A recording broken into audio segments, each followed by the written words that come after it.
အားလုံးပဲမင်္ဂလာပါကျွန်တော်ဒီနေ့တင်ဆက်ပေးသွားမယ့်အကြောင်းအရာလေးကတော့ဘုန်းကြီးတရေနဲ့ပယောဂဆရာကြီးဦးတိုက်ဆိုတဲ့အကြောင်းလေးပဲဖြစ်ပါတယ်မြမလောကီပညာရဲ့နယ်ပယ်နဲ့ဝိညာဉ်လောကအကြောင်းတွေပြောရလေပယောဂဆရာကြီးဦးတိုက်ဆို၏အမည်ကိုရှန်ထားခဲ့ပြီးမရနိုင်ပါသူသည်ထူးခြားဆန်းပြားသောဝိညာဉ်ရေးရာပြဿနာများကိုဖြေရှင်းပေးရာတွင်နာမည်ကျော်ကြားခဲ့သူဖြစ်သည်ယခုတင်ပြပေးမည့်အကြောင်းအရာမှာစာရေးစရာလင်းယုံဤမှတ်တမ်းတင်ရေးသားချက်များအရာလူသိများခဲ့သောဘုန်းကြီးတရေနှင့်ပယောဂဆရာကြီးဦးတိုက်ဆိုတို့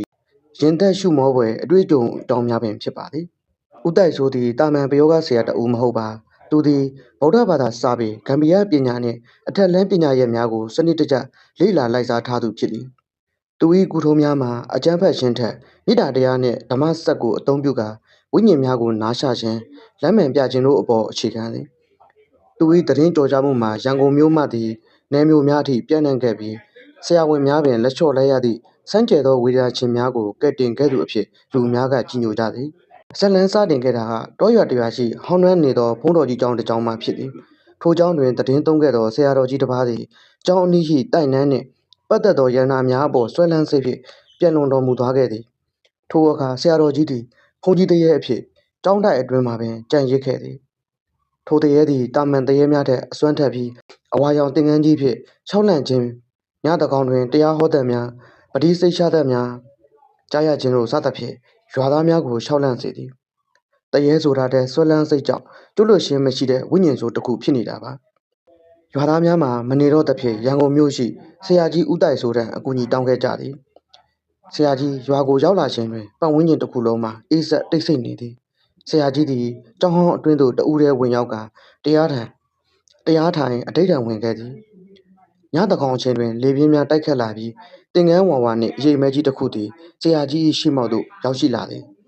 ထိုဝိညာဉ်သည်အလွန်ပင်ဒေါသထွက်နေပြီးဆရာကြီးကိုကျောင်းတိုက်အတွင်းမှထွက်သွားရန်ချိန်ချောက်လေသည်ဆရာကြီးဦးတိုက်ဆိုသည်ကြောက်ရွံ့ခြင်းမရှိဘဲတည်ငြိမ်စွာဖြင့်မေတ္တာပို့လေသည်သူကအရှင်ဘုရားဟာတာဏဝန်ထမ်းဖြစ်ပါလျက်နဲ့ဘာကြောင့်ဒီရုပ်ဝိတုတွေအပေါ်ဆွဲလန်းနေရတာလဲဒီဆွဲလန်းတွေကအရှင်ဘုရားကိုငရဲကိုပို့ဆောင်ပါပါဟုဓမ္မစကားဖြင့်နားရှာခဲ့သည်ဘုန်းကြီးတရေသည်အစာပိုင်းတွင်လက်မခံဘဲဆရာကြီးကိုတကိုးဖြင့်တိုက်ခိုက်ရန်ကြိုးစားခဲ့သည်သို့သောဆရာကြီး၏အထက်လန်းကာတာများကိုစူးရှာသောမေတ္တာစွမ်းအားကြောင့်ဝိညာဉ်ကြီးမှာတဖြည်းဖြည်းအားနည်းလာသည်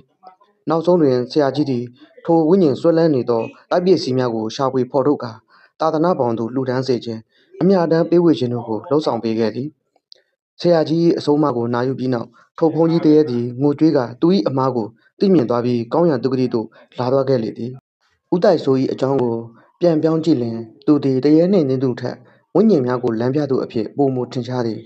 ဦးတိုက်ဆို၏အကြောင်းကိုပြောရလျင်သူသည်တရေနှင့်နင်းသူထက်ဝိညာဉ်များကိုလမ်းပြသူအဖြစ်ပုံမထင်ရှားသည်သူကအမြဲပြောလေးရှိသည်မှာလူဖြစ်ဖြစ်နာနာဘာဝဖြစ်ဖြစ်အစွဲကြောင့်ဒုက္ခရောက်ကြရတာပဲဟူ၍ဖြစ်ပါတယ်ဤဖြစ်ရသည်မြမလောကီပညာရပ်တွင်ယနေ့တိုင်ပြောစမှတ်ပြုလိုက်ရအောင်စိတ်ဝင်စားဖွယ်ကောင်းလာသည်ဗုဒ္ဓဘာသာဝင်များအတွက်မစွဲလန်းရဟုသောသင်ခန်းစာကိုပေးစွမ်းလျက်ရှိပါသည်